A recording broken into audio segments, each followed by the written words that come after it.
Fourth point है जब परिपथ में प्रेरकत्व L तथा प्रतिरोध R दोनों हो। ठीक है, देखते हैं फोर्थ पॉइंट। जब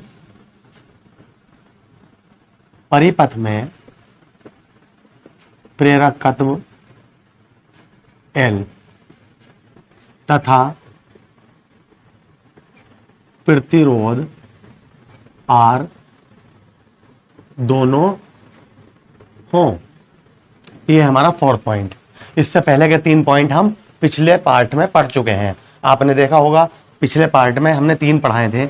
हमने ये बताया था दुनिया के अंदर जितने भी लाइट के उपकरण हैं उसमें परिपथ में जो चीज प्रयुक्त की जाती है वो क्या क्या है। एक तो ये दिखेगा आपको, इसे बोलते हैं प्रतिरोध। दूसरा ये चीज दिखेगी आपको कुंडली, इसे बोलते हैं प्रेरकत्व। और तीसरा संधारित्र दिखेगा, इसे बोलते हैं धारिता। क्लियर। तो हमने पिछले पार्ट में अपनी वीडियो के उसमें हम ये भी पढ़ा चुके हैं जब परिपथ में केवल प्रतिरोध R हो और कुछ ना हो। दूसरे में हमने प्रेरकत्व पढ़ाया और कुछ ना हो। तीसरे में हमने संधारित्र पढ़ाया। अब क्या कर रहा है हमने चौथे पॉइंट में R को L के साथ जोड़ दिया है। ये चौथा पॉइंट बन गया हमारा फोर्थ। पांचवें में क्या करेंगे, R को C के साथ जोड़ देंगे। छठे में क्या करेंगे, L को C के साथ जोड़ देंगे। सातवें में क्या करेंगे, इन तीनों को एक साथ जोड़ देंगे। बात समझ में आ गई है। तो अब हम क्या पढ़ रहे हैं, L और R को जोड़ के पढ़ रहे हैं चौथा पॉइंट। इसी वीडियो में हम पांचवा, छठा और सातवां कंप्लीट करेंगे और सब मोस्ट इंपॉर्टेंट है भाई। इसमें न्यूमेरिकल आ जाते हैं बहुत सारे, हर साल आता है तीनों पे, तो LCR वाले पे जिसमें हम तीनों जोड़ेंगे और ये भी देखते हैं। तो जैसे हमने ये बात कही कि L और प्रतिरोध R दोनों हो तो हमें ऐसा परिपथ चाहिए जिसमें हमें L भी दिखे और R भी दिखे। देखते हैं, देखो ये क्या दिखाई दिया हमें L, यहीं पे क्या बना दिया अब हमने R। इसका प्रतिरोध R है और इसका संधारित्र का प्रेरक किसका, कुंडली का प्रेरकत्व क्या है, L है। और इसे हमने किससे ज्वाइन कर दिया, बैटरी से। बैटरी ना कह के सॉरी क्या है, प्रतिवर्ती धारा स्रोत। प्रतिवर्ती धारा स्रोत ये किसका सिंबल होता है, ये जो सिंबल है किसका है, प्रत्यावर्ती का। अब तक जो हमने अपने पिछली वीडियो मतलब पिछले चैप्टर तक पढ़ा था उसमें सब बैटरी थी, बैटरी लगाते थे। लेकिन यहाँ पे क्या है, प्रत्यावर्ती धारा। और इसका वोल्टेज का समीकरण क्या होता है, V = V0 sin ω t। ये भी हम प्रूफ कर चुके हैं। अगर आपने मेरा पार्ट 1, 2, 3 इस चैप्टर का ना देखा हो तो पहले वो जरूर देखें। इसी वीडियो के डिस्क्रिप्शन में मैं लिंक डाल देता हूं, ठीक है, तो वहां पर आप देख सकते हैं, तभी यहां पर पहुंचना। बताओ ये बात समझ में आ गई। यही बात अब हम यहाँ पे लिख दें, जो हमने चित्र बनाया है उसी के ऊपर यहाँ पे कहानी लिख देते हैं, उसी से थ्योरी बन जाती है। जैसे कि आप देख पा रहे होंगे, ये तो वो देगा, इससे बना रहे हैं हम। जब किसी वैद्युत परिपथ में प्रेरकत्व L तथा प्रतिरोध R दोनों होते हैं। बताइए, ठीक है। अब मैं आगे की चला। अब हमने देखो कैसे जोड़े हैं दोनों। तो आप कहोगे श्रेणी क्रम में है सर, श्रेणी क्रम में तो है, देखो यहां से धारा जाएगी ऐसा करके आ जाएगी लौट कर। क्लियर। तो श्रेणी क्रम में है। जब श्रेणी क्रम में होती है तो धारा समान रहती है, लेकिन क्या चीज अलग अलग होती है, ये हम आपको पहले भी बता चुके हैं विद्युत धारा वाले चैप्टर में। विभवांतर अलग अलग होता है। अब मैं कहूँ इसका विभवांतर क्या होगा, इसका क्या होगा, तुम कहोगे सर दोनों का अलग अलग होगा, सेम नहीं होगा। क्लियर है। तो मैं कहूंगा इसके विभवांतर का नाम अगर मैं VL रख दूं और इसके विभवांतर का नाम अगर मैं VR रख दूं तो कोई परेशानी बिल्कुल नहीं होनी चाहिए। बताओ समझ में आ गई बात। VL मतलब L क्या है यहाँ पे छोटा सा, R क्या है छोटा सा, बेस में बनाओगे इसका मतलब क्या VR, यानी कि कभी कोई बच्चे ऐसे बना देते हैं तो ये गलत हो जाएगा। ठीक है, VR, R छोटा सा, VL बेस में मतलब। ठीक है। तो इसके सिरों के बीच जो विभवांतर आया वो क्या है, VR, और इसके सिरों के बीच जो विभवांतर है वो क्या है, VL। क्लियर है। तो हम अब दूसरी बात, अब आपको हमने ये भी पढ़ा चुके हैं कि जो प्रतिरोध होता है इसमें विभवांतर भी और धारा भी दोनों की दोनों समान कला में होती है, जबकि इसमें धारा क्या होती है, पश्चगामी होती है।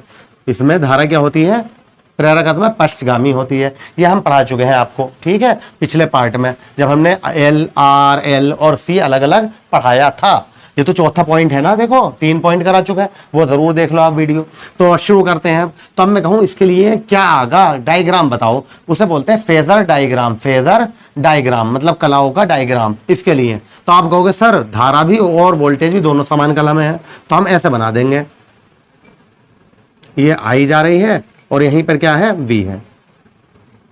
ये बताओ बात समझ में आ गई? मैं बोलूँ ये किसके लिए बनाया आपने, आप कहोगे प्रतिरोध के लिए है, प्रतिरोध के लिए। धारा भी और वोल्टेज भी एक साथ चल रहा है समान कला में। क्लियर? अब मैं बोला इसके बारे में क्या ख्याल है आपका, तो आप कहोगे सर इसमें जो धारा होती थी वो 90 डिग्री पश्चिमगामी होती थी। क्या होती थी? पश्चिमगामी धारा। अब मैं कहूंगा यार धारा तो मैं ऑलरेडी बना चुका, अब तो मैं इसे उतार चढ़ाव कर नहीं सकता हूं। समझते रहना मैं जो कह रहा हूं, इसी का हम आगे इस्तेमाल करेंगे दूसरे पॉइंट में, इससे 5वें में, 6ठे में, 7वें में, इन चीजों का ध्यान से सुनना क्या कह रहा हूं मैं। तो अब मैं क्या बोला आपसे, मैंने कहा धारा तो मैं बना चुका, आप कह रहा हूं ना इसमें धारा 90 डिग्री पश्चिमगामी होती थी, धारा बना चुका, अब क्या करूं? तो आप क्या कहोगे? आप कहोगे सर वोल्टेज अग्रगामी कर दो। उल्टा भी तो कह सकते हैं हम, जब धारा पश्चगामी है तो वोल्टेज अग्रगामी भी तो होगा। तो धारा देखो ऐसे जा रही है तो वोल्टेज कैसे चले आएगा? लो भैया अब बताओ क्या परेशानी है। देखो धारा ऐसे जा रही है, वोल्टेज क्या हो गया? ये मैं पानी पी लेता हूं बस। बताइए समझ में आ गया आपके? धारा ये है, वोल्टेज क्या हो गया? अग्रगामी। मैंने पहले ही बताया था कि एक दूसरे का हम उल्टा भी तो बोल सकते हैं, जहां धारा पश्चिमगामी कह रहे हैं तो वोल्टेज को अग्रगामी कह दो, वो धारा ये हो गई। क्लियर? अब बात ये आती है इसका मतलब ये दोनों क्या है? समान कला में, प्रतिरोध में, और ये क्या है? धारा से 90 डिग्री अग्रगामी है। तो ये बात लिख देते हैं, प्रतिरोध आर में वोल्टेज वी आर व धारा आई समान कला में होते हैं, जबकि प्रेरकत्व एल में वोल्टेज वी एल धारा आई से 90 डिग्री अग्रगामी होता है। यहां तक बताइए। अब ये जैसे जैसे डायग्राम बनाते जा रहे हैं मैं थ्योरी लिखता जा रहा हूं। बताइए समझ में आ रहा है आपको? अभी नोट भी करवाऊंगा, अभी ये मत सोचो, ठीक है? आगे बढ़े। अब आगे की बात सुनो। एक वोल्टेज इधर को जा रहा है, एक वोल्टेज इधर को जा रहा है, तो इनका परिणामी कैसे निकालूंगा? एक देखो वेक्टर इधर और एक वेक्टर इधर हो जैसे, तो हम उनका परिणामी कैसे निकालते हैं? तो ये मैंने पहले भी, अगर आप मेरी पहले से वीडियो देख रहे हो चैप्टर 1, 2, 3, उनमें भी हम 1 में भी समझा चुके हैं ये बात, लेकिन एक बार और समझ लो। अगर दो वेक्टर आपको ऐसे दिखे, एक ऐसे और एक ऐसे, तो इनका जो परिणामी निकलता है वो क्या होता है? माइनस हो जाता है। मान लो ये वेक्टर ए है, ये वेक्टर बी है, तो मैं इनका परिणामी कहूं तो आप कहोगे रिजल्टेंट मतलब आर वेक्टर बराबर होगा ए माइनस बी के। मैं कहूंगा माइनस क्यों हुआ, तो आप कहोगे सर एक दूसरे के विपरीत है। क्लियर हो गई बात? बहुत बढ़िया। मान लो दो वेक्टर आपको ऐसे दिखाई दे, ये वेक्टर ए और ये वेक्टर बी, मैं कहूँ इनका रिजल्टेंट क्या होगा? आप कहोगे सर इनका रिजल्टेंट जो होगा ए प्लस बी होगा। ये बता दो, ये बात भी समझ में आ गई? Very good. अगर दो वेक्टर आपको लंब दिखते हैं, एक ऐसे और एक ऐसे, ये वेक्टर ए है और ये वेक्टर बी है, तो इनका परिणामी पता क्या होगा? ये होगा, ये होगा परिणामी। तो उसके लिए हम ऐसे डाल देते हैं, ऐसे करके लंब डाल देते हैं, ठीक है? तो ये कण का काम करेगा, किसका? ये।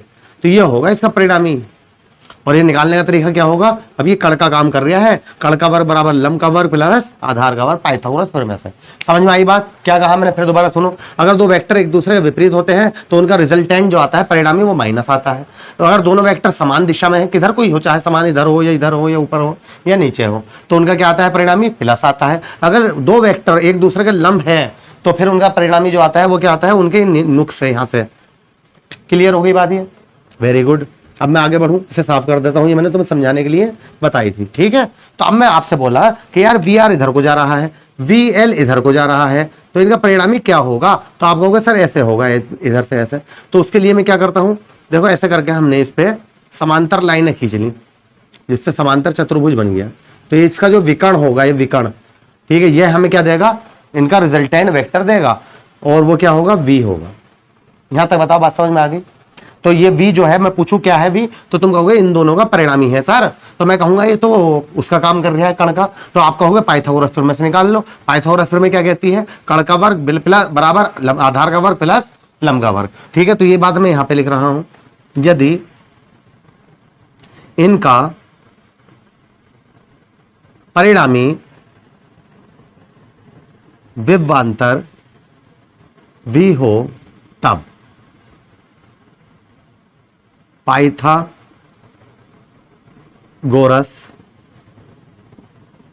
प्रमेय से, क्या लगा दिया हमने यहां पे, पाइथागोरस प्रमेय।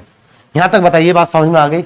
आप, मैं चाहता हूं आप ये भी बनाइए साइड में, ये भी। बोर्ड की कॉपी तो वैसे भी चौड़ी होती है, साइड में आराम से चित्र आ जाएंगे दोनों। तो थ्योरी ऐसे ही चलती रहती है फिजिक्स में, नोट कीजिए आप।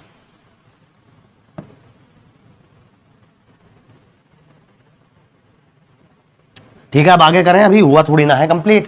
यहां तक बताओ समझ में आ गया आपके, मैं इसे साफ कर देता हूं, है ना। अब आगे करेंगे, क्या होती है पाइथागोरस प्रमेय, कण का वर्ग बराबर आधार का वर्ग प्लस लंब का वर्ग। कोई भी चीज पहले कह दो, कण का वर्ग बराबर लंब का वर्ग प्लस आधार का वर्ग, ऐसे कह दो चाहे। ये क्या है, हमारा हेडिंग चल रहा है। ठीक है, तो क्या कह रहे थे हम, देखिए अभी ध्यान से। तो हमें ये निकालना है, तो ये कण का काम कर रहा है, v is equal to V का स्क्वायर मतलब कण का वर्ग बराबर लंब का वर्ग प्लस या आधार का वर्ग, कभी आप ये कहो ये तो सर आधार है, आधार का वर्ग प्लस लंब का वर्ग। बताओ ठीक है, जो ये होगा वो ये होगा, VL इधर है तो VL इधर हो जाएगा। ठीक है, अब आप कहोगे हमें पता कैसे चला कण और आधार क्या है, तो मैं कहता हूं कण और आधार के बीच हमेशा कोण बनता है। मैं क्या कहता हूं, ये रूल है भैया। ठीक है, तो एक बात बताओ, ये परिणामी इनका V आया है इन दोनों का, और धारा ये थी I, धारा क्या है, ये है I। तो इनके बीच जो कलांतर आएगा इन दोनों के बीच V और I के, उसे क्या बोला गया, फाई। जो आपने डायग्राम बनाया उसमें फाई और बना देना। फाई क्या है यहाँ पर, कलांतर। ये भी निकालेंगे हम इस चैप्टर में ही। ठीक है, इसी टॉपिक में आगे बढ़े। बताओ यहाँ तक समझ में आ गया आपने। अब मैं बोला VR की वैल्यू क्या होगी, VR की, तो आप कहोगे यार ओम का नियम है तो sir V is equal to IR। तो मैं कहूंगा वेरी गुड, IR। R क्या है, इसका प्रतिरोध, और धारा I है ही, धारा तो I इसमें भी और इसमें भी समान है। क्लियर। मैं कहूं VL बराबर क्या है, तो आप कहोगे V बराबर IR होता है। लेकिन आपको याद होगा, मैंने पिछले पार्ट में बता चुका हूं कि भाई इसका जो प्रतिरोध होता है उसे प्रतिरोध नहीं कहते हैं, उसे प्रेरण प्रतिघात कहते हैं, और XL से प्रदर्शित करते हैं। बताओ यहां तक समझ में आ गया। XL, L छोटा सा बनेगा नीचे को। क्लियर है। तब अब क्या करने जा रहा हूं मैं, VR बराबर IR यहां लिखूंगा, VL बराबर IXL यहां लिखूंगा, और इसका स्क्वायर है तो स्क्वायर करेंगे, तो क्या आ जाएगा, V square is equal to, यहाँ VR है तो क्या लिखूंगा मैं, I square R square, plus यहाँ क्या लिखूंगा, VL है तो I square XL square. V square ऐसे चलता रहेगा, यहाँ भी I स्क्वायर, यहाँ भी I स्क्वायर, कॉमन ले लिया तो R square plus XL square. बताइए ठीक है, I स्क्वायर बट्टे में पहुंचा दो, या बराबर R square plus XL square. ये भी देखो V और ये भी I, तो दोनों का स्क्वायर है, तो अगर मैं ऐसा करके लिख दूं तो कोई परेशानी तो होनी नहीं चाहिए। बताओ ठीक है। अगर मैं स्क्वायर हटा दूं, यहां क्या चढ़ जाएगा, रूट चढ़ जाएगा। V upon I is equal to under root R square plus XL square. आप यहां तक नोट कर लीजिए, करिए। कर लिया, एक बार और समझ लीजिए। ये क्या काम कर रहा था, कण का, तो कण का वर्ग बराबर आधार का वर्ग प्लस लंब का वर्ग, लिख दिया। तो V बराबर क्या होता है, IR। जब मैं इसकी बात कर रहा हूं VR की, तो आप समझ गए होंगे इस वाले प्रतिरोध की बात हो रही, तो इसमें धारा I और प्रतिरोध R, तो V बराबर IR। जब मैं इसकी बात कर रहा हूं VL की, तो VL बराबर क्या होता है, IXL। इसका प्रेरण प्रतिघात क्या होता है, XL। तो हमने क्या करा, इसकी जगह पर IR की, VR की IR लिखा, तो स्क्वायर होने की वजह से I का स्क्वायर हो गया, R का स्क्वायर हो गया, प्लस VL की जगह पर IXL लिखा, तो I स्क्वायर हो गया, XL हो गया स्क्वायर। I स्क्वायर यहाँ पर भी कॉमन ले लिया, तो ब्रैकेट में क्या बचा, ये बचा। I स्क्वायर को इसके बट्टे में पहुंचा दिया, ये भी स्क्वायर था ये भी, तो इसे दोनों को एक साथ ऐसे लिख लिया। ये स्क्वायर हटाया तो यहाँ के चढ़ गया रूट। आप बताओ क्लियर हो गया, नोट कर ही लिया आपने। आगे बढ़ते हैं। अभी देखो यहाँ फिर वही कहानी आती है भाई। क्या कहानी, मैं बोलूँ V अपॉन I क्या है, तो आप कहोगे प्रतिरोध होता है। V अपॉन I क्या होता है, प्रतिरोध। मैं कहूंगा ये प्रतिरोध कहाँ है भाई, यहाँ पे तो इस परिपथ के अंदर दो चीजें लगी हुई हैं, प्रेरकत्व भी और प्रतिरोध भी। तो इसे प्रतिरोध कहना अच्छा लग रहा है, बताओ नहीं लग रहा, तो उसे बोलते हैं हम प्रतिबाधा। क्या बोलते हैं, परिपथ की प्रतिबाधा। क्या लिखेंगे यहाँ, किसके नीचे लिख रहे हैं हम, समझ तो रहे हो। इस वाली बात को मैं यहाँ पे लिख देता हूं, कभी आप ना देख समझ पाए। R square plus XL square, ये तो आया था, ये यहां तक तो आपने नोट कर ही लिया था, ये मैंने ऊपर लिख दिया। अब दोबारा नोट करने की जरूरत नहीं है आपको, यहां तक नोट कर लिया है आपने। क्या लिख रहा हूं मैं, जहां v अपॉन आई प्रतिरोध ना होकर परिपथ की प्रतिबाधा कहलाता है, जिसे Z से प्रदर्शित करते हैं। बताइए ठीक है, तो इसकी जगह पे क्या आ जाएगा, Z is equal to under root are square plus XL square. चाहो तो आप यहां पे भी छोड़ सकते हो, या इसे थोड़ा सा और आगे बढ़ा दोगे तो और अच्छा लगेगा। एक्सएल बराबर क्या बढ़ाया था हमने, देखो आर स्क्वायर ऐसे ही रहा, प्लस एक्सएल बराबर क्या होता है, ओमेगा एल। स्क्वायर है तो स्क्वायर, यहां पे आके छोड़ना इसे। अब बताओ बात समझ में आई कि नहीं आई। और अगर जब हम न्यूमेरिकल करेंगे वो ओमेगा ना भी देगा तो एफ दे देगा आवृत्ति, तो ओमेगा की जगह पे क्या लिख देंगे हम, 2 पाई एफ। ओमेगा बराबर क्या होता है, 2 पाई एफ। ये बताओ बात समझ में आ गई।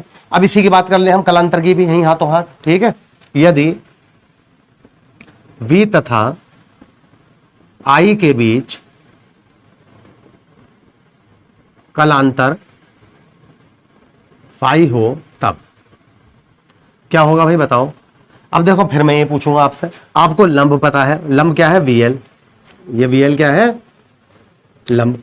आपको आधार पता है VR, तो लंब और आधार किस में आता है, तो आप कहोगे टेन थीटा में आता है। टेन थीटा बराबर क्या होता है, लंब बटे आधार। टेन थीटा बराबर, तो लेकिन फाई माना हमने कलांतर, तो टेन फाई बराबर लंब बटे आधार। फिर बात वही आ गई, VL किसके बराबर होता है, IXL के। VR किसके बराबर होता है, IR के। I से I कैंसिल, तो XL बराबर क्या आ गया, अपॉन R। बताओ ये ठीक है। तो अब आप कभी ये सोच रहे हो इतना बड़ा याद रखना फॉर्मूला, ना भाई ना, जैसे सवाल दिया होगा उसके हिसाब से हम इसे कन्वर्ट कर देंगे। टेन फाई बराबर लंब बटे आधार, VL और VR दिया होगा तो आप इससे वाईफाई निकाल लेना। अगर XL और R दिया होगा तो इससे निकाल लेना। अगर XL भी ना दिया होगा, ओमेगा दिया होगा तो ओमेगा L अपॉन R निकाल लेना। अगर ओमेगा भी ना दिया होगा, आवृत्ति दी होगी, तो ओमेगा बराबर क्या होता है, 2 पाई एफ, और L चल ही रहा है अपॉन R। तो ये सब क्या है, कलांतर के फॉर्मूले हैं, बहुत इंपॉर्टेंट है। कोई ना कोई न्यूमेरिकल इसमें फंस जाता है आगे यूपी बोर्ड में। तो मैं चाहता हूं इसे नोट कीजिए, नोट कर लीजिए। नेक्स्ट टॉपिक क्या आएगा हमारा, 5th पॉइंट, इंपॉर्टेंट है भाई सब। जब परिपथ में प्रेरकत्व, इसकी जगह पे क्या करने वाला हूं मैं, धारिता, ये नोट करिए आप, धारिता C तथा प्रतिरोध R दोनों हो। क्लियर। तो अब मैं यहां पे क्या करने वाला हूं भाई, एक धारिता लिखने वाला हूं, संधारित्र बनाने वाला हूं। ये आ गया हमारा संधारित्र, और इसकी धारिता क्या होती है, C। क्लियर है। जब संधारित्र है, C धारिता है, तो इसके सिरों के बीच जो विभवांतर होगा उसे VC कह दूं, छोटा सा। ठीक है, बताओ सेम रहा, बिल्कुल सही है। इसकी इक्वेशन क्या लिखते हैं हम, V बराबर V not sine omega T. Clear है, बिल्कुल जैसा, बहुत मजा आने वाला है, बिल्कुल वो भी रट जाएगा आपको ये समझते ही। ठीक है, अब मैं फिर वही बातें करने लगा कि यार इनके बीच, अब मैं थ्योरी बाद में लिख दूंगा, अभी पहले समझ लो इनके बीच विभवांतर और धारा में क्या क्या संबंध है ये बता दो। तो आपको ये रटे हुए होने चाहिए भाई कि इसमें तुम कहोगे सर इसमें धारा और विभवांतर VR और धारा I, इनके ये समान कला में होते हैं, बस हमें ये पता है। Very good. मैं तुमसे कहूँ इसके बारे में बता दो क्या ख्याल है, तो तुम कहोगे इसमें वोल्टेज जो होता है पश्चगामी होता है, मतलब धारा अग्रगामी होती है। मैंने आपको ये लिखवाया था धारा अग्रगामी होती है। तो मैं कहूंगा यार जब मैंने इसके लिए, तो यार ये एक चीज ये ले लिया, लो ग्राफ, ये I ले लिया और ये VR ले लिया, ये तो मैं इसके लिए खींच चुका जब आपने कहा कि समान कला में होते हैं। तो अब इसके बारे में क्या ख्याल है, तो आप कहोगे उसमें वोल्टेज को अग्रगामी क्या रहा था आपने, प्रेरकत्व में क्या कर रहा था, वोल्टेज को धारा से अग्रगामी, तो इसे क्या कर दो, वोल्टेज को पश्चगामी कर दो, ये जो VC है पश्चगामी कर दो। इसलिए मैंने इसे ऊपर से बनाया, थोड़ा अच्छे तरह को समझ गया आप मेरे क्यों बनाया, ये क्या हो गया VC। अब बताओ क्लियर है। अब मैं कहूँ इनका परिणामी क्या आगा भाई, तो तुम फिर यही कहोगे तो सर इस पे भी ऐसे करके समांतर रेखाएं खींच लो और इनका परिणामी ये आ जाएगा। ये क्या आ गया हमारा V। अब बता दो बात समझ में आई कि नहीं आई। और v, इनके बीच जो कलांतर आएगा वो क्या होगा, फाई, किसके, आई के और v के। ये भी याद रखना है, कभी आप कुछ बच्चे ना यहाँ पे बना देते हैं फाई, जो कि गलत हो जाएगा। क्यों, आई देखो इधर को तो जा रही है आई, और ये v है, तो v और i के बीच ही तो कलांतर निकालना है हम। अगर आप यहां बना दोगे तो आप तो फिर ये कहोगे vc और v के बीच कलांतर है। ये भी बहुत मेन पॉइंट है, ठीक है, समझ में आ गई बात। ये जो कलांतर आया किसके बीच है, तो आप कहोगे सर आई जा रही है, अब हमें आई से मतलब है, और टोटल परिणामी तो आया ये है v, अब हमें इन दोनों से मतलब नहीं है, तो इनके बीच कलांतर है। क्लियर हो गई ये बात भी। तो अब यही बात हम यहाँ पे लिखना शुरू कर दें, सेम थ्योरी रहेगी, बल्कि मुझे अगर मैं साफ ना करवाता तो मैं कहता उसी में लिख लो। क्या लिखेंगे हम, जब किसी वैद्युत परिपथ में, चलो आपका रिवीजन हो जाएगा, जब किसी वैद्युत परिपथ में संधारित्र C तथा प्रतिरोध R दोनों होते हैं, बताओ ये तो लिखवाया सब कुछ अभी पहले, तब R के सिरों के बीच विभवांतर VR व धारा I समान कला में होते हैं, जबकि संधारित्र के सिरों के बीच विभवांतर VC धारा I से 90 डिग्री पश्चगामी होता है। बताइए ठीक है, यहां तक बताओ सही है। यदि इनका परिणामी विभवांतर V हो तब, इससे पाइथागोरस प्रमेय से। अब बताओ सेम है या ना, सिर्फ वहां पे पश्चगामी अग्रगामी आया था, यहाँ पे पश्चगामी, वहां पे VL आया था और यहाँ पर क्या आ रहा है VC है सेम। तो मैं चाहता हूं आप ये दोनों डायग्राम ऐसी ऊपर नीचे बोर्ड के एग्जाम में भी ऐसी करके बना के आने हैं, और ये थ्योरी लिखनी है, नोट करिए आप। कर लिया है ना, वेरी गुड। अब हम इसकी बात कर रहे हैं तो फिर वही कण का वर्ग बराबर लंब का वर्ग प्लस आधार का वर्ग, ठीक है, वो करने जा रहे हैं। देखो कैसे, बिल्कुल सेम जो अभी कराया है, कहीं भी कोई दिक्कत नहीं आएगी।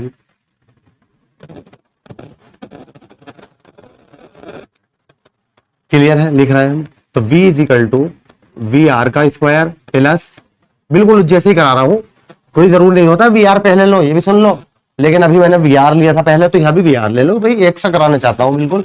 यहाँ पे VC बना दो बस VL की जगह, बताओ ठीक है। अब मैं आपसे फिर पूछूं तो VR किसके बराबर होता है, आप होगा IR के, वेरी गुड।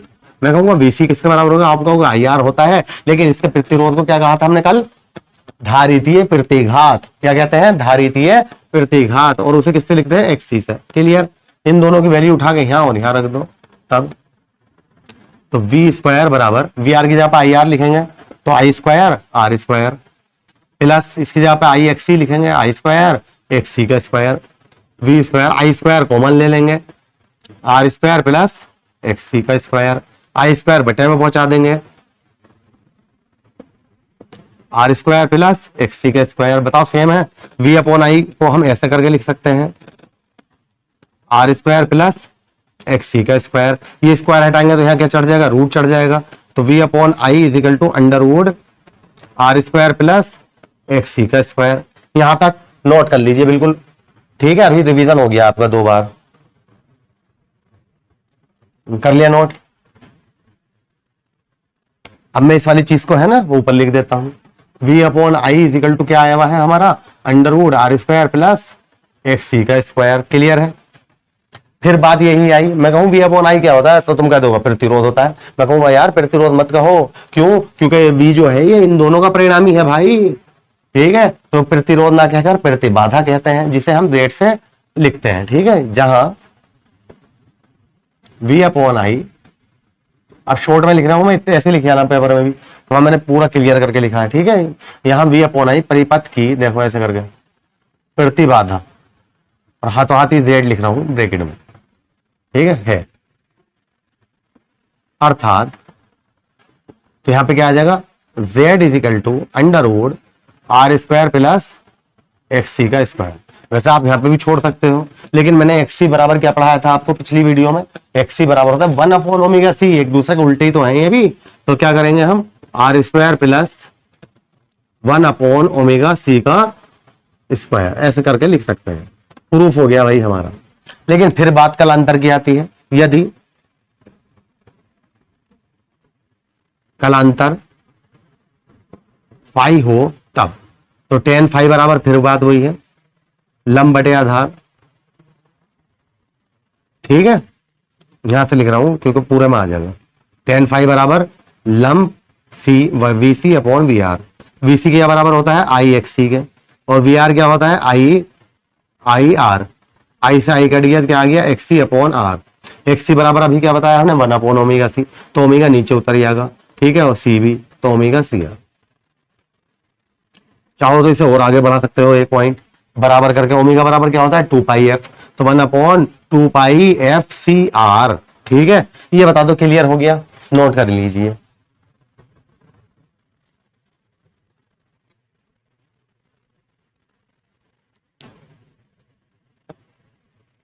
कर लिया, वेरी गुड। अब बताओ अब क्या जोड़ेंगे हम, 5 कौन से पॉइंट हो गए, 5 हो गए हैं ना अब तक। 3 पिछली वीडियो में हो गया था, पार्ट 3 में हमारा, और 2 ये हो गए। अब छठा पॉइंट में क्या होगा बताइए। तो एक बार मैं फिर बता दूं आपको, हमने ये पढ़ा था दुनिया के अंदर जितने भी इलेक्ट्रॉनिक उपकरण हैं लाइट के, तो वो 3 चीजों से मिलकर बने होते हैं, या तो ये होगा, या ये होगा, या ये होगा। क्या क्या बोलते हैं इन्हें, इसे प्रतिरोध बोलते हैं, इसे आर से लिखते हैं, इसे कुंडली बोलते हैं, प्रेरकत्व इसे एल से लिखते हैं, इसे संधारित्र बोलते हैं, इसे सी से लिखते हैं, धारिता। इसकी धारिता होती है, इसका प्रेरकत्व होता है, इसका प्रतिरोध आर होता है। क्लियर है। तो हम पिछली वीडियो में, इससे पहले वाली में हम ये पढ़ा चुके हैं, जब ये अकेला हो, जब किसी परिपथ में ये आर हो, जब किसी परिपथ में एल हो, जब किसी परिपथ में ये हो, ये हम पिछली वीडियो में पढ़ा चुके हैं। अब इस वीडियो में हमने क्या क्या पढ़ लिया, अब हमने इन दोनों को आपस में जोड़ दिया था, चौथा पॉइंट ये था। फिर हमने इसी आर को इसके साथ जोड़ दिया था, ये 5वां पॉइंट था। अब छठा पॉइंट बताओ कौन सा होगा। तब यही वाली बात तो रह गई है, ये और ये जोड़ना, प्रेरकत्व और सी को जोड़ दो, ठीक है। और 7वां क्या होगा, 7वें में तीनों को जोड़ देंगे, ठीक है। क्लियर हो गई बात अब, वेरी गुड।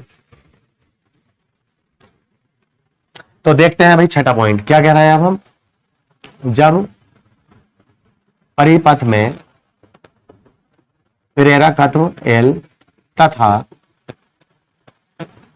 धारिता सी दोनों हो, ठीक है। अब कैसे हमने ये ले लिया, वेरी गुड। तो पहले प्रेरकत्व एल, मैंने पहले भी कहा था जरूर नहीं होता। अब तुम कहोगे सर पहले एल ही लिया जाएगा, आपकी मर्जी है, जो दिल करे, जैसे पेपर में दे ऐसे ले लेना चाहे। अगर वो कहते हैं सी तथा प्रेरकत्व एल दोनों हो, तो पहले सी बना देना संधारित्र, कोई फर्क नहीं पड़े, तब भी तुम एल बताओगे बनाओगे तब भी कोई फर्क नहीं पड़ रहा है, ठीक है। तो हमने क्या ले लिया भाई, ये ले लिया प्रेरकत्व एल, और फिर यहां क्या लगा दिया हमने, एक संधारित्र लगा दिया, और संधारित्र की धारिता क्या होती है, सी। ये प्रत्यवर्ती धारा का सिंबल आ गया, इसका क्या होता है, V बराबर V0 sign omega T, good. इसके सिरों के बीच जो विभवांतर होगा वो VN, इसके सिरों के बीच जो विभवांतर होगा वो VC। क्लियर, यही बात हम यहां पे लिख देंगे। जब किसी वैद्युत परिपथ में प्रेरकत्व L तथा धारिता सी दोनों होते हैं, तो फिर बाद वही खेल खेलेंगे हम। अब मैं तुमसे इसके बारे में पूछूं, इसमें वोल्टेज क्या रहता है धारा से, तो तुम कहोगे अग्रगामी रहता है, याद है ये रट लो ये वाली बात, इसमें अग्रगामी इसमें पश्चगामी वोल्टेज। तो अब मैं बात ये आई, अगर मैं धारा की डायग्राम, धारा का ये बना दूं लाइन, तो अब मैं कहूं अब बताओ क्या ख्याल है तुम्हारा, तो तुम कहोगे प्रेरक का तो जो होता है इसमें वोल्टेज अग्रगामी रहता है, तुम कहोगे सर वोल्टेज को ऐसे बना दो, वेरी गुड। मैं कहूं इसमें क्या होता है, तुम कहोगे इसमें वोल्टेज जो रहती है धारा से पश्चगामी रहता है, तो वोल्टेज को कैसे बना दो, ऐसे बना दो, तो अब ध्यान देना इस बात पे। अब देखो दो वेक्टर आ गए, एक इधर एक इधर, अभी जो बात कर रहे हैं मैं, तो VC नीचे की ओर, VL ऊपर की ओर, तो एक दूसरे के क्या है, विपरीत है। तो अब इनका परिणामी पाइथागोरस थ्योरम से तो निकलेगा ना। अब ऐसे थोड़ी जा रही है वो कण की तरह। अब तो इनका परिणामी बताओ, तो तुम कहोगे सर एक में से दूसरा लेस कर दो, हो गया। तो अगर मैं इनका परिणामी यहां लिख दो इस साइड में, तो क्या लिख दो, VL माइनस VC। अब यहाँ पे ये सवाल उठता है, समझ तो रहे हो, ये भी 90 का एंगल बना रहा था और ये भी 90 का एंगल बना रहा था धारा के साथ, 90 डिग्री ये अग्रगामी था और ये पश्चगामी था। अब ये सवाल उठता है, अब तुम ये भी पूछ सकते हो मुझसे कि सर ये आपको कैसे पता कि VL बड़ा होगा, जो VL में से माइनस कर दिया आपने VC, क्या पता VC बड़ा हो, हमें क्या पता, क्या पता ये बड़ा हो। समझ तो रहे हो मेरी बात। तो इसीलिए हम यहाँ पे माइनस का चिन्ह ना लगाकर किसका चिन्ह लगाते हैं, सार्वांतर। ये जो चिन्ह होता है इसे क्या बोलते हैं हम, इस वाले चिन्ह को क्या बोलते हैं, सार्वांतर। सार्वांतर का मतलब होता है जो भी चीज पॉजिटिव मतलब बड़ी होती है उसमें से छोटी वाली चीज घट जाती है, चाहे वो इधर हो या इधर। मान लो देखो सुनो, अगर 10 माइनस 5 लिखा हुआ है तो आप क्या लिखोगे, 5। अगर 5 माइनस 10 लिखा हुआ तो आप क्या लिखोगे, -5। समझ रहे हो मेरी बात। लेकिन अगर 10 सर्वांतर 5 लिखा हुआ तब भी 5 लिखोगे, 5 सर्वांतर 10 लिखा हुआ तब भी तुम 5 ही लिखोगे। अब समझ में आ गई बात ये। तो इसीलिए हमने यहां माइनस का चिन्ह ना लगाकर किसका लगाया है, सर्वांतर का। ठीक है, क्या पता ये बड़ा हो, क्या पता ये बड़ा हो, अब हमें कोई फर्क नहीं पड़ लिया ये लगाने के बाद। क्लियर हो गई बात, क्लियर हो गई ये क्यों लगाया। वेरी गुड, कुछ नहीं छूटेगा, कोई भी टॉपिक नहीं छूटेगा, कुछ भी ना छूटेगा जो तुम्हारी समझ में ना आए। बताइए ठीक है, आगे बढ़े हम। तो ये बात हम यहां पे लिख रहे हैं जो हमने देखा अभी इसमें। तब L का विभवांतर VL धारा I से 90 डिग्री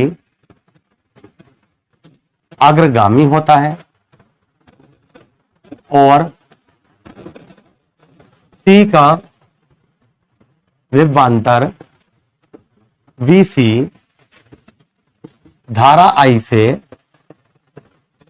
90 डिग्री पश्चगामी होता है। बताओ बात समझ में आ गई। ये पश्चगामी और ये अग्रगामी, धारा ये जा रही है। क्लियर है। यदि इनका परिणामी विभवांतर V हो तब, तो V बराबर क्या आ जाएगा भाई, VL सर्वांशम VC। बताओ ये तो आगा इन दोनों का अंतर यही तो आया है। नोट करो आप, डायग्राम बनाओ दोनों, ऐसे ही नोट कर लो। ये हमारा क्या चल रहा है, हेडिंग नोट कीजिए।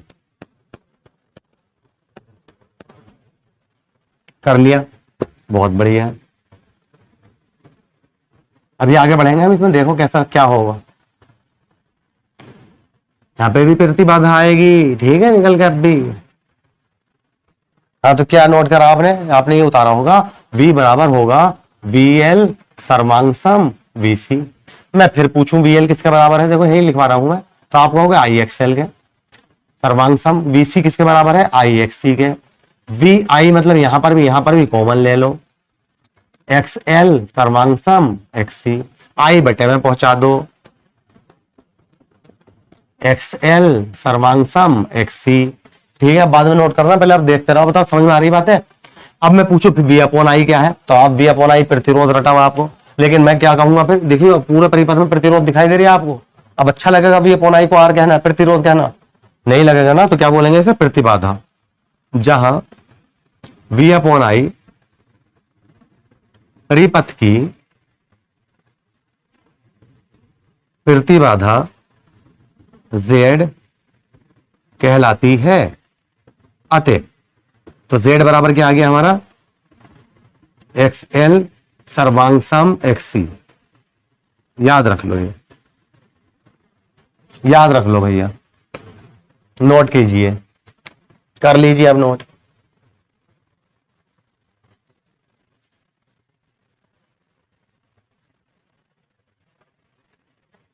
कर ली, वेरी गुड। देखो अब आगे बात सुन लो, अब थोड़ी सी इसमें कुछ ट्विस्ट आने वाला है इसमें तुम्हारे खेल में। क्या देखो सुनो, तुम्हें लग रहा होगा सिंपल सा ऐसे ही चल रहा है। तो Z बराबर क्या आया है हमारा, एक्सएल सर्वांगसम एक्सी, ये तो उतरवाया अभी मैंने। ठीक है, एक बात बताओ, यदि एक्सएल बराबर हो जाए एक्सी के, ऐसे भी तो हो सकता है कि दोनों के प्रतिरोध बराबर आ जाए निकल के। मान लो इसका भी 5 ओम आ जाए, इसका भी, एक्सएल भी 5 ओम, ये भी 5 ओम, बराबर ना हो गया तो क्या होगा ये बताओ। तो एक्सएल बराबर एक्सी हो जाए, ये चीज इसके बराबर हो जाए तो जीरो ना बच जो क्या। इसका मतलब अंतरी का तो होता है, अगर 5 सर्वांगसम 5 लिख दो तो बराबर पूछूं तो तुम जीरो ही तो बताओगे तब भी यार, तुम कहोगे जीरो होगा। क्लियर है। तो एक्सएल बराबर है किसके, एक्सी के, तो जेड बराबर क्या होगा, जीरो। और यही स्थिति कहलाती है अनुनाद की स्थिति। इस स्थिति को वैद्युत अनुनाद की स्थिति कहते हैं। अब आप यहां पर अटक जाओगे, सर ये क्या हो गया वैद्युत अनुनाद। तो मैं थोड़ा सा आपको 11वीं में लेके चलूंगा। 11वीं क्लास में एक पूरा चैप्टर होता था अनुनाद, इंग्लिश में इसे कहते हैं रेजोनेंस। उसके उदाहरण समझाऊंगा, आप समझ जाओगे। अनुनाद उसे कहते हैं, दुनिया के अंदर जितनी भी चीजें हैं उन सबकी अपनी अपनी आवृत्ति होती है। राइट, मतलब अब कहोगे क्या मतलब, समझ में आया। मैं कहूंगा जैसे घर है, हमारा घर है तो इसकी अपनी आवृत्ति है। अब समझ में आ गया। कहीं चक्की लग रही है आटा पीसने की, उसकी अपनी आवृत्ति है। ठीक, ट्रेन है उसकी अपनी आवृत्ति है, पुल है बना हुआ उसकी अपनी आवृत्ति है। उसे बोलते हैं स्वाभाविक आवृत्ति। समझ में आ जाएगी, पूरी बात समझ में आ गई। ये बता दो, दुनिया के अंदर जितनी भी चीजें हैं, आवृत्ति मतलब स्वभाव कहते हैं, स्वाभाविक आवृत्ति। जैसे अब मैं कहूं मेरा स्वभाव ऐसा है, यार हमारे मित्र हैं, दोस्त हैं, उनका स्वभाव ऐसा है, ये होते हैं ना। दुनिया के अंदर जितने भी लोग हैं सबका अलग अलग नेचर होता है। ऐसी मैं ये कहना चाह रहा हूं। क्लियर। जब उस आवृत्ति के बराबर किसी दूसरी चीज की आवृत्ति हो जाती है तो वहां पर होता है अनुनाद, और वहां पे बहुत बड़े बड़े कंपनों का आयाम होता है। ठीक है, ऐसे करके कंपन मतलब ऑसिलेशन। ठीक है, ऐसे तो उस घटना को बोलते हैं अनुनाद। देखो मैं अभी एग्जांपल दूंगा, समझ जाओगे। जब हम खाली गिलास लेते हैं और कान पर रखते हैं ऐसे खूब दबा के, तो हमें गुन गुन गुन ऐसे ध्वनि सुनाई देती है। बताओ, देखा होगा आपने बचपन में भी, और अब भी देख लेना, कोई बात नहीं ऐसे। तो ये क्या है की ध्वनि है, क्या है ये। तो मैं तुमसे कहूंगा वायु जो है, वायु उसका अंदर अपने आवृत्ति है, और जो तुम्हारा गिलास है उसकी आवृत्ति क्या होगी, दोनों बराबर हो गई, तो तुम्हें उसकी वजह से ये आवाज सुनाई दे रही है। इसे बोलते हैं ध्वनि अनुनाद। ठीक है, ऐसी होता है यांत्रिक अनुनाद। इसके भी अनुनाद के भी 3 प्रकार पढ़ते हैं हम 11वीं में, ध्वनि अनुनाद, यांत्रिक अनुनाद और एक वैद्युत अनुनाद। ये जो बड़ा है यहाँ पे ध्वनि अनुनाद हो गया। यांत्रिक अनुनाद सुनो, ये क्वेश्चन आता है कि क्या कारण है जब कोई सेना पुल को पार करती है तो सैनिक कदम से कदम मिलाकर नहीं चलते, क्यों।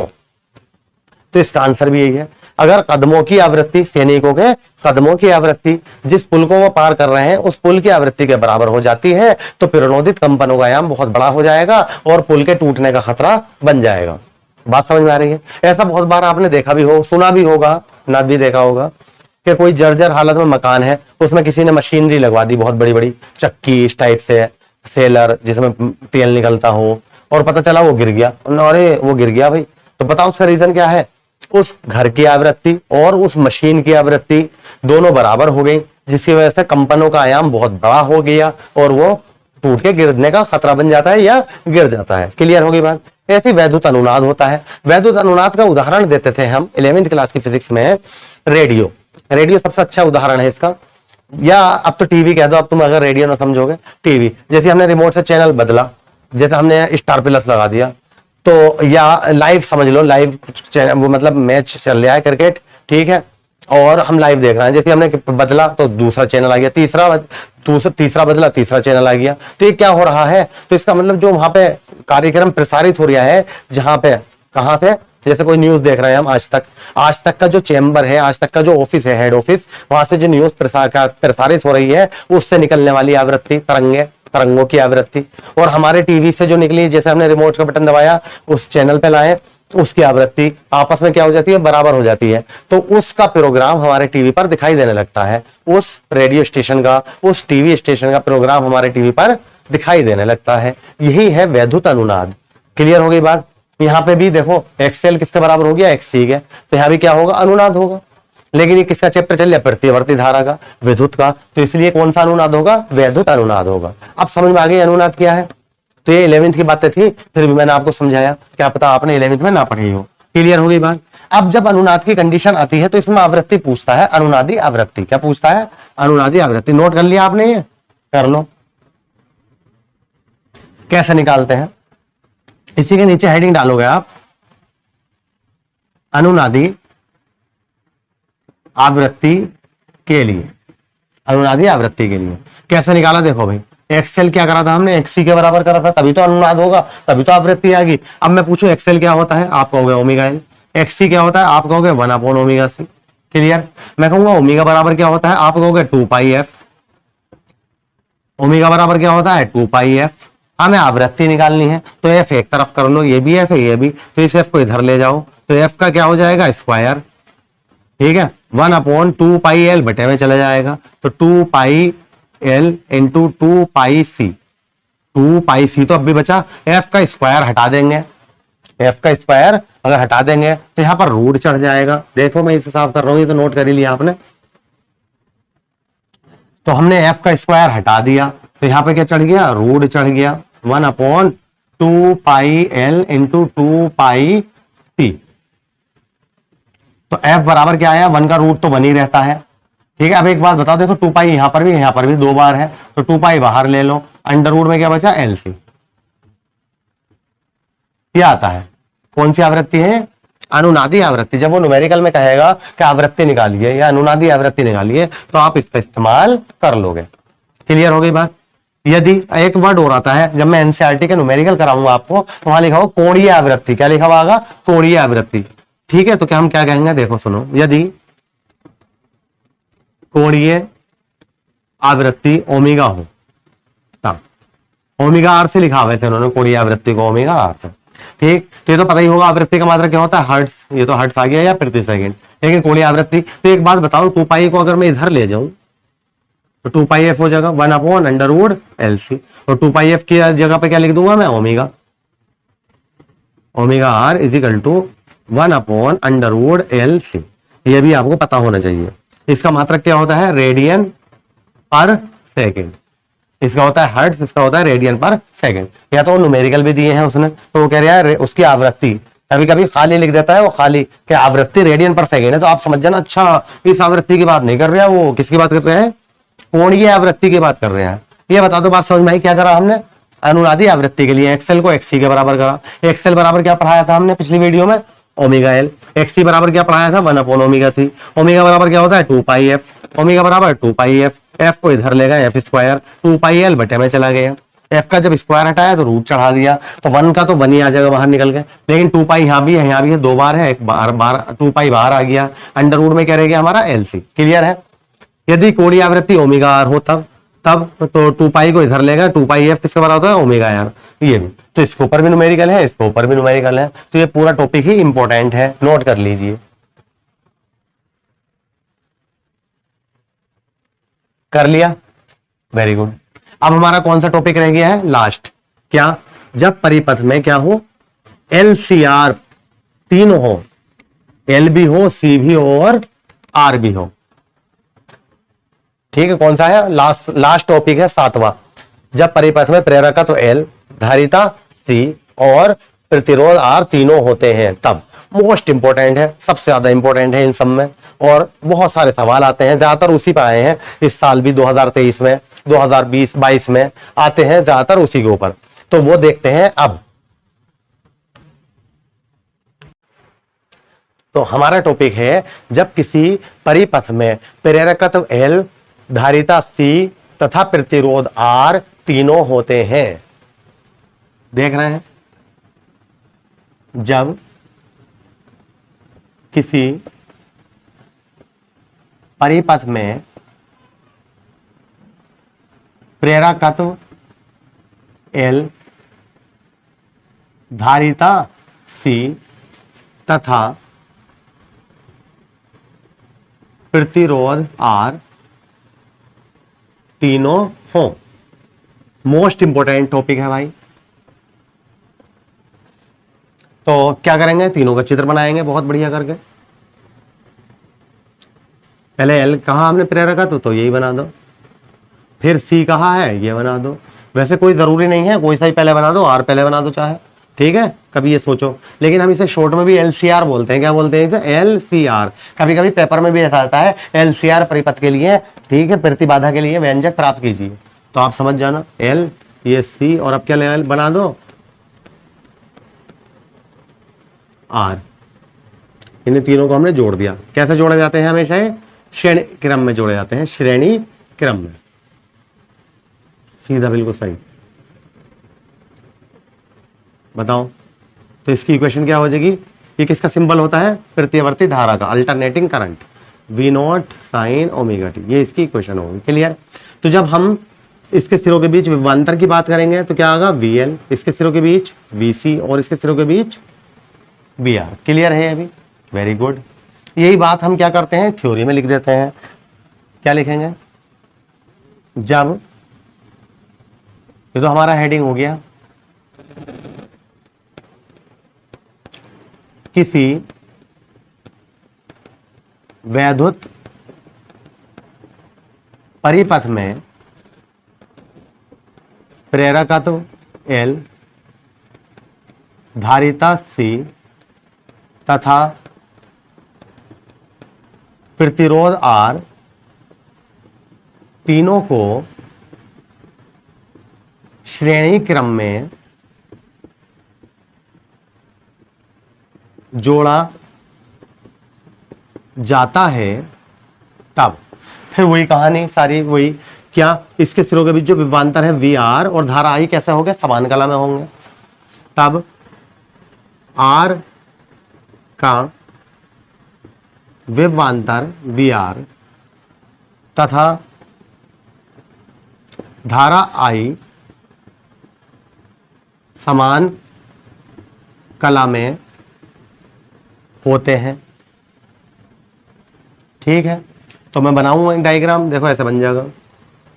तुम कहोगे सर धारा भी इधर को जा रही है और वोल्टेज भी, मैं पूछूंगी किसका डायग्राम है, तुम कहोगे ये आर का बनाया आपने अभी तक, राइट। अब मैं फिर इसके बारे में बात करूं तुमसे, जबकि वी एल धारा आई से 90 डिग्री अग्रगामी होता है। ये वीएल धारा आई तो बना दी हमने, तो वो वीएल कहां की ओर आ जाएगा, ऊपर की ओर, 90 डिग्री अग्रगामी। बताइए ठीक है। और वीसी धारा आई से 90 डिग्री पश्चगामी होता है, तो इसका वीसी कहां आ जाएगा, नीचे की ओर। बताओ ठीक है। इसे हमने ऐसे करके भी लिख सकते हैं, ऐसे कि इसके सिरों के बीच यहां से यहां तक, इसके यहां से यहां तक और इसके यहां से यहां तक विभवांतर ये होगी। बताओ, ये बताओ आप डायग्राम समझ में आ गया, ये वाला भी और ये वाला भी। और ये बात तो समझ में आ गई आपको कि इसमें जो वोल्टेज होता है इसके सिरों के बीच वीएल, वो धारा से 90 डिग्री अग्रगामी होता है। इसके सिरों के बीच जो वोल्टेज होता है वीसी, धारा आई से 90 डिग्री पश्चगामी होता है। क्लियर है। 90 का ये बना रहा है एंगल, 90 का ये बना रहा है। अब बात आई इनका रिजल्टेंट कैसे निकालें यार। तो पहले तो मैं कहूंगा ये दोनों वेक्टर कैसे दिख रहा है आपको, विपरीत है। तो इनका रिजल्टेंट क्या आ जाएगा, वीएल माइनस वीसी। क्लियर है। अब आप फिर ये हो सकता है आप ये कहो सर ये माइनस क्यों लगाया है, सर्वांशम लगाना चाहिए, ये वाला चिन्ह लगाना चाहिए। इसका मतलब होता है जो चीज बड़ी होती है छोटी में से छोटी को घटा देती है और रहता पॉजिटिव ही है। तो मैं कहूँगा कोई बात ना, अगर हमने यहाँ पर माइनस भी लगा दिया, क्यों, क्योंकि यहाँ पे स्क्वायर होने वाला है, देखो अभी पता चल जाएगा। अगर मैं इसे ऐसे करके मिलाऊं, इसे ऐसे करके मिलाऊं, ठीक, तो इनका जो रिजल्टेंट आएगा वो ऐसे तो आएगा, और रिजल्टेंट क्या कहलाएगा, वी। किस किस का रिजल्टेंट है अभी, इन तीनों का, वी एल वी सी और आर। तो इसलिए हमने इन दोनों का तो टोटल का ये कर लिया, V L minus V C. V R अपनी जगह पे है और इनका जो कलांतर आएगा वो क्या आएगा, फाई। क्यों, ये जो परिणामी आया, अब ये परिणामी से मतलब है हमारा, ना इससे मतलब ना इससे मतलब नहीं, परिणामी आ गया। वी में और आई ये जा रही है, इनके बीच कलांतर क्या है, तो हम यहाँ पे क्या डाल दिया, फाई। अब बताओ डायग्राम कंप्लीट समझ में आ गया। तो ये बात हम यहाँ पे लिखने जा रहे हैं, यदि इनका परिणामी विभवांतर v हो तब तो क्या लगा देंगे हम, पाइथागोरस प्रमेय से। पाइथागोरस प्रमेय, ये जो मैं कहूं कि मुझे ये निकालना है कण, ये v, तो तुम कहोगे सर ये तो कण का काम कर रहा है, कण का वर्ग बराबर आधार का वर्ग प्लस लंब का वर्ग, तो जो वी आर है इसका वर्ग, और ये लंब जो ये होगा वी एल माइनस वी सी, वही तो ये होगा, बताओ वी एल माइनस वी सी इतना है, वी एल माइनस वी सी इतना, ठीक है, उससे निकाल लेंगे पाइथागोरस प्रमेय। तो आप ये नोट कर लीजिए, डायग्राम बनाना, ऐसी थ्योरी लिखना, बोर्ड के एग्जाम में भी ऐसी करना है, ऊपर नीचे इधर थ्योरी चलेगी, नोट करिए आप। कर लिया, वेरी गुड। अब हमें क्या निकालना है, परिणामी विभवांतर निकलवाओ।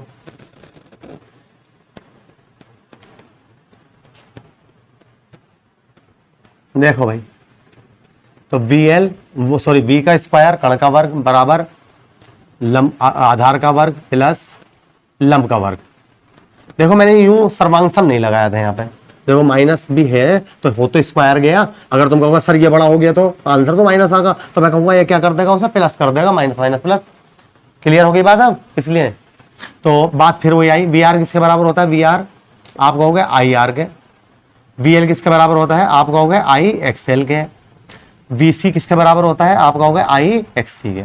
वैल्यू लगा दो यहाँ पे, तब वी स्क्वायर बराबर इसकी जगह पर आ जाएगा I square R square plus इसकी जगह पर आ जाएगा I XL minus I X सी।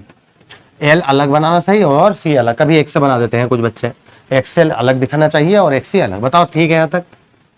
तो वी स्क्वायर, यहाँ भी देखो आई स्क्वायर, एक बात बताओ यहाँ पर भी आई, यहाँ पर भी आई कॉमन ले लूँ मैं यहाँ पे, तो स्क्वायर होने की वजह से आई का स्क्वायर आ जाएगा, और यहाँ भी आई स्क्वायर है तो आई स्क्वायर बिल्कुल बाहर ले लूँ तो ऐसे आ जाएगा R square plus X L minus X सी का होल स्क्वायर।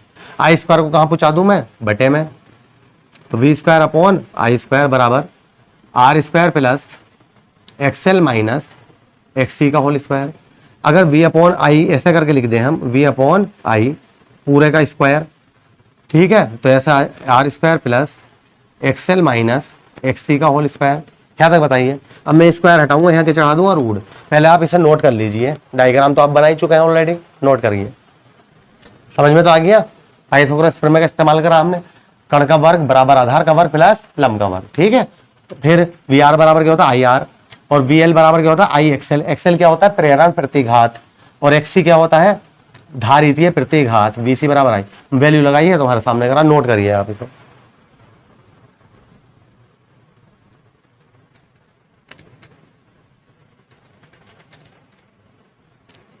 कर लिया,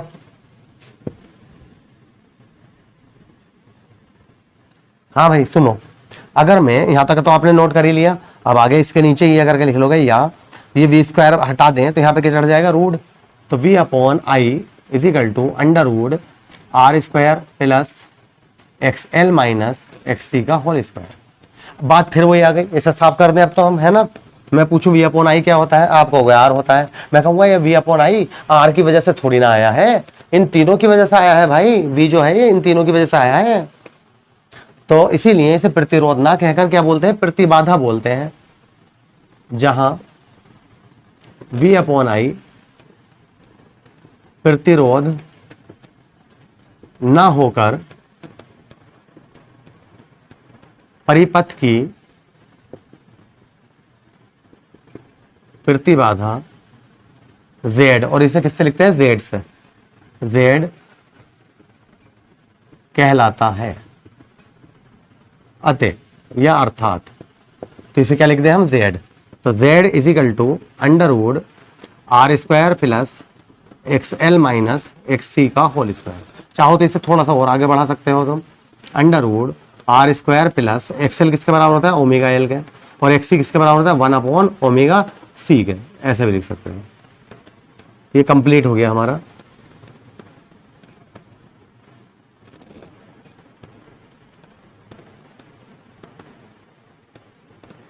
क्लियर है, बस ये आता है, बहुत ही ज्यादा इंपॉर्टेंट है, बार बार कह रहा हूं बहुत ही ज्यादा इंपॉर्टेंट है, हर साल न्यूमेरिकल देखने को मिलना है इस पे हमें, बहुत ही आसान न्यूमेरिकल, ठीक है, नोट कर लीजिए आप इसे भी।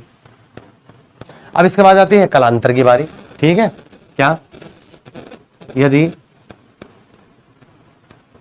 V तथा I के बीच कलांतर फाई हो तब।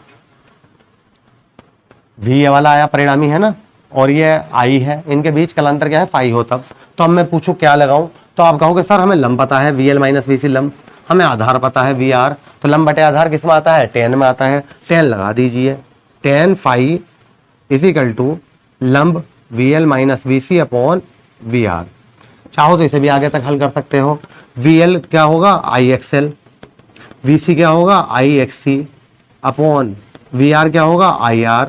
I यहाँ से भी कॉमन लो और इस वाले I से काट दो, तो क्या आएगा हमारा XL minus XC upon R। चाहो तो इसे और आगे बढ़ा सकते हो। XL बराबर क्या होता है ओमेगा L, XC बराबर क्या होता है 1 अपॉन ओमेगा C अपॉन में R। बता बात समझ में आ गई अब? इसे अब मैं साफ कर दूं, कभी आप कंफ्यूज हो जाओ। नोट तो कर ही चुके हैं आप, तो इसे ही हम बॉक्स में बंद कर देते हैं। आप ये मत सोचना ये पूरा याद करना हमें ये फॉर्मूला, आप तो उससे हिसाब लगाना लंब बटे आधार से VL minus VC upon VR। अब जैसा वो न्यूमेरिकल देता है हम उसी में उसे कन्वर्ट कर देते हैं। मान लो उसने VL VC VR दिया हो तो आप यही रहने देना, इससे क्या मतलब। मान लो उसने प्रेरण प्रतिघात, धारितीय प्रतिघात और प्रतिरोध दिया हो तो ये वाला लगाना चाहिए हमें, ये वाला आ गया देखो, आई कॉमन लेके काट दिया। अगर उसने मान लो ओमेगा दिया हो तो ये लगाना चाहिए। मान लो उसने क्या दिया हो आवृत्ति दिया हो तो ओमेगा को भी तोड़ना आना चाहिए आपसे। ओमेगा बराबर क्या होता है 2πf, यहाँ भी आ जाएगा 2πf, यहाँ भी 2πf, तब आना चाहिए। तो ये नोट कर लीजिए कंप्लीट।